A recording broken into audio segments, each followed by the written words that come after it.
guys, meron tayong 5 piraso na sweet potato kaya naisipan kong gawing camote cube for our merienda. Ayan, binaratan ko na siya isa-isa. At saka i-slice natin siya, i-cut na tama-tama lang yung pagkakat, and then i-dry natin siya ng tissue. At yan, at mapainit na tayo ng mantika. At ilagay na natin ang ating sweet potato. Ayan, hanggang sa medyo half cook siya. And then ilagay natin yung ating sugar.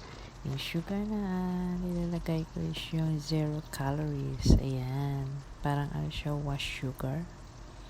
Ayan, hanggang sa magiging golden color na yung ating sweet potato. At mag-melt, magiging syrup na yung ating sugar. At pag nag-syrup na yung ating sugar, kakapit na rin siya sa ating kamote. Ayan.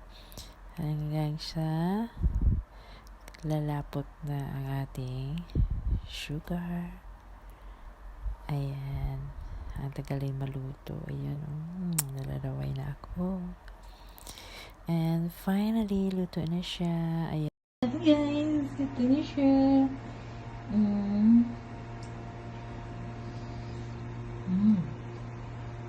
Oh, init.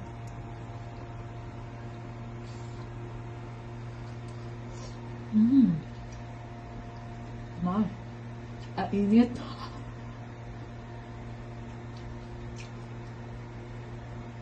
Matamis din siya kahit konti lang yung sugar ko. Kasi matamis yung kamote.